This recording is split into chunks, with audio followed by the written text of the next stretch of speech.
আলেম ওলামারা যারা মহব্বত করে আল্লাহ তাআলা তাদের বংশে এলেম দিয়ে দেন। আমার 14 গোষ্ঠীর মধ্যে কেউ মাদ্রাসায় পড়েনি, 14 গোষ্ঠীতে না।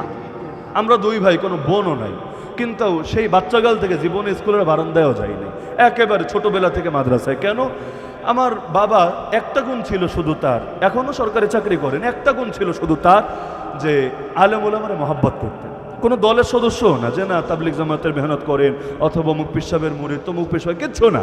আলেম ওলামারে মহব্বত করেন, ওয়াজ মাহফিল হলো শরীক হন, যেখানেই যান। এখনও মনে পড়ে সেই ছোটোবেলায় ওই সিলেট আলিয়া মাঠে, কয়েকদিন আগে যেখানে বয়ান করে আসলাম, সেই সিলেট আলিয়া মাঠে পর্যন্ত প্রত্যেক মাহফিলে নিয়ে যেতেন, বড় বড় হুজুরদের থেকে দোয়া নিয়ে আসতেন, একেবারে ভিড় ঠেলে নিয়ে যেতেন। হুজুর একটু বাচ্চার মাথায় হাত বোলায় দেন, একটু দোয়া করে দেন। একদিন এক হুজুর দোয়া করলেন, ইনশাআল্লাহ অনেক বড় হবা, তুমি এরকম ওয়াজ করবা। আমার পুরা ভেতরে খুব কেমন কেমন লাগছিল, কি বলে আমারে, আমি বাচ্চা একটা মানুষ, আমারে কি বলে এগুলো। তাও যাক, হুজুর বলেছে, দিলের মধ্যে এটা কবুল করে নিলাম। তো আল্লাহ তাআলা এমন তৌফিক দিয়েছেন আলহামদুলিল্লাহ, দুইও ভাইকে আল্লাহ আলেম হওয়ার তৌফিক দিয়েছেন। আমাদের বাচ্চারাও এখন ছোটবেলা থেকে তো মাদ্রাসার সাথে সম্পৃক্ত। তাহলে এই যে একটা ধারার মধ্যে 14 গোষ্ঠীতে আলেম নাই, এমনকি আমরা চোখের সামনে দেখতাম বাবারা কি পরিমাণ টিটকারি মারতো।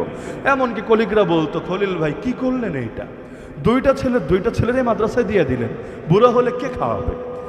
একটা কথা তা আমাদের সামনে, আড়ালে কি বলতো তো জানি না, সামনে যেটা বলতো অন্তরটা ভেঙে চলে যেত যে কি জানি পাপ করে ফেলেছে আমাদেরকে মাদ্রাসায় দিয়ে, আমাদের সামনে বাচ্চা মানুষের সামনে বাবারে তিরস্কার করছে। কি করলেন এটা?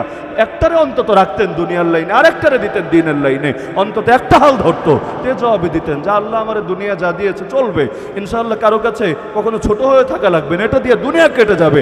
আমি তো আখিরাতের সম্বল বানাতে চেয়েছি, আমি দুনিয়া থেকে যাওয়ার পর তারা যদি আমার আখিরাতের পাথেও সংগ্রহ করতে পারে, এটাই আমার জন্য অনেক কিছু হবে।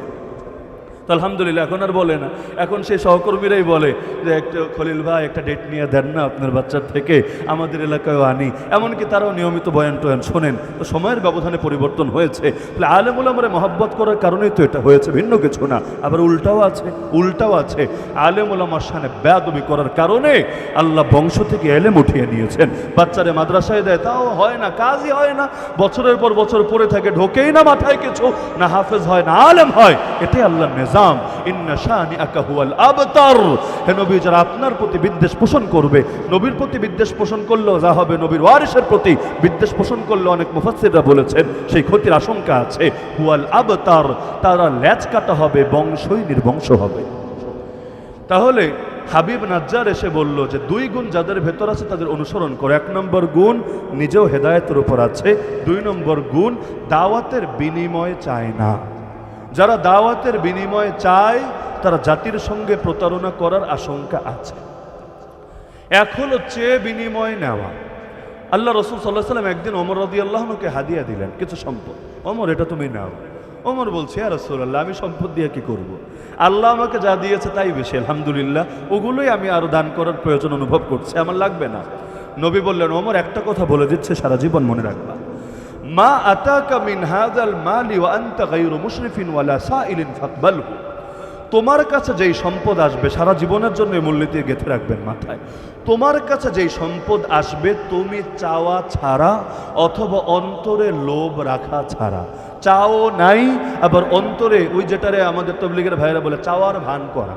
এক হলো চাওয়া আর এক হলো চাওয়ার ভান করা। চাও নাই, ভানও নাই, অন্তরে এটা নিয়ে আলাদা কোনো তোমার আগ্রহ নাই, কিছু নাই, কিন্তু আল্লাহর পক্ষ থেকে এসেছে, তোমার হাতে এসেছে, ফাকবালহু, তুমি সেটা গ্রহণ করে নিবা। কেন জানো?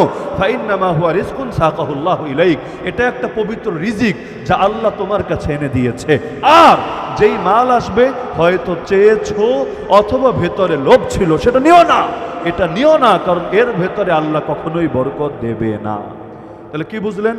যে মাল যদি চেয়ে নেয়, এমনকি ওয়াজ মাহফিলে যদি কন্ট্যাক্ট করে কেউ করে, যদিও আমার জাতি ভাইরা খেপবে, এতে কিছু করার নাই। কন্ট্যাক্ট বুঝেন যে আমার 1,20,000 দিবা তাহলে গাড়ির চাকা ঘুরবে, হেলিকপ্টার পাঠাবা তাহলে আমি আসতে পারবো, না হলে পারবো না। মানে দাওয়াত এবং জান্নাতের বাগানে প্রবেশ পড়ে। ওয়াজ মাহফিল জান্নাতের বাগান, জান্নাতের বাগানে পাবলিক আসবে মাগনা আর হুজুরের আসতে হবে বান্ডিল নিয়ে। তা আগে বান্ডিলের কনফার্মেশন, তারপর হলো এই দাওয়াতে যাওয়া না যাওয়া। এই ক্ষেত্রে আপনাদের যুবকদের একটা দোষ আছে, আমি ডাইরেক্ট বলে ফেলি, এক হাতে তালি বাজে না, মাথায় রাখবেন, এক হাতে তালি বাজে না, তালি বাজতে 2 হাতই লাগে। একদল চুক্তি করে তারা খারাপ বুঝলাম, তো চুক্তি করে কার সাথে? জিবরিলে আমিনের সাথে না আজরাইলের সাথে? কিরামান কাতিবিনের সাথে না মুনকার নাকিরের সাথে? যাদের সাথে চুক্তি করে ওরাই চুক্তিতে হেরফের হলে পরে এগুলো পাবলিক করে ভাইরাল করে, না হলে তোমার জানতোই না চুক্তি করে কার সাথে। এই যুবকরাই এই হুজুরগুলোরে নষ্ট করেছে। আমরা যেমন অনেকে নষ্ট করেছি ঘুষ দিয়ে দিয়ে, যে ঘুষ দেওয়া ছাড়া পবিত্র কাজও হবে না, ইবাদত বন্দেগীও হবে না, আমরা এটাকে সিস্টেম বানিয়ে ফেলেছি। এমনকি ওই যে হোটেল মোটেল বহু জায়গায় সিস্টেমই এমন, মানে বকশিস না দিলে সার্ভিসই পাবেন না। মেডিকেলে বাচ্চা নিয়ে গিয়েছেন, কাজ হবে না, এটা দেওয়াই লাগবে, এটা অঘোষিত এক মূলনীতি। এমনকি বিয়ে হলে যৌতুক এখন যৌতুক নাম দিয়া চলে না, হাদিয়া নামে চলে, দেওয়া লাগে এই শিরোনামে চলে। বাপ মারা গেলে গরু কোরবানি করা লাগবে, 10 দিন 40 কুলখানি, নামে হোক আর বেনামে হোক, নাম ছাড়া হলেও খাওয়ানো লাগবে, না হলে পাছে লোকে কি না বলে এই এক চিন্তা থাকবে। অথচ মূলনীতি মাথায় রাখবেন, বলে করলেও যা, আর সমাজে প্রচলিত থাকলেও হুকুম ঠিক তা। আল মারুফ কাল মাশরুত, যেটা শর্ত করে নেওয়া হয় সেটার যে হুকুম, যেটা সমাজে এস্টাবলিশ হয়ে গেছে, প্রচলিত হয়ে গেছে, সেটার একই হুকুম। চুক্তি করে কার সাথে করে? আপনাদের সাথেই তো করে। বড় মাদ্রাসাগুলো কখনো চুক্তি করে কাউকে নেয় না, প্রশ্নই আসে না। এ কারণে যারা চুক্তি করে এরা মাদ্রাসাগুলো তো বেশি যায় না, এরা যায় বেশিরভাগ যুব সমাজের মাহফিলে। কেন? কি মধু আছে যুব সমাজের কাছে, কি মধু তাদের কাছে, মধুটাই আছে। আর এই হুজুর হলো ইউটিউবের ভাইরাল বক্তা, ফেসবুক কাঁপানো বক্তা, এই হুজুরে লাগবেই লাগবে, বিনিময়ে যা লাগে সব দেব আমরা। দিচ্ছ ভাই ভালো কথা, তুমি এখলাসের সাথে দিচ্ছ, আমি কোনো সন্দেহ করছি না। তো তুমি যে আরেকজনের খাসলত নষ্ট করছো, তার দিলের এখলাসকে কেড়ে নিচ্ছ, তার কথা থেকে আসর নষ্ট হবে। সে আল্লাহ কোন কথায় খুশি এটা দেখবে না, তোমরা কোন কথায় খুশি সেটাই দেখবে। সে জাতির দ্বারা প্রভাবিত হবে, জাতিরে প্রভাবিত করবে উল্টা, জাতির প্রভাবিত করবে না, জাতির দ্বারা প্রভাবিত হবে। তার জবান থেকে হক বের হবে না, তার জবান থেকে কোন কথায় যুবকরা খুশি শুধু ওই কথাই বের হবে। তাহলে এই কারণে আল্লাহর ওয়াস্তে কন্টাক্টের প্রথা বন্ধ করে। হ্যাঁ, কন্টাক্টের প্রথা বন্ধ করার মানে এটা না যে কাউরে দাওয়াত দিয়ে এনেছেন, এখন তার গাড়ি ভাড়া খুঁয়েছেন, আপনি একটা মোটো অঙ্ক, আর যাওয়ার সময় বলেন হুজুর আমরা দোয়া করবো আপনার জন্য, টাটা গুড বাই।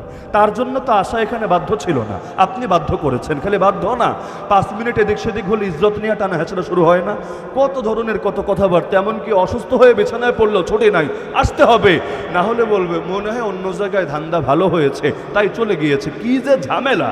মানে ওয়াদা রক্ষা করার জন্য এমনও দৃষ্টান্ত আছে যে মানে জ্বর, গায়ে কাঁপতে কাঁপতে চাদর মুড়ি দিয়ে তারপর বয়ান করে কোনো রকম চলে যাচ্ছে, না হলে তারাও নিজেরাও বিপদে পড়ে, তারাও বিপদে ফেলে। কিন্তু মাথায় রাখবেন এটা যে বিনিময় চায়, বিনিময় চায়, এই আয়াত দ্বারা প্রমাণিত সে অনুসরণযোগ্য হতে পারে না।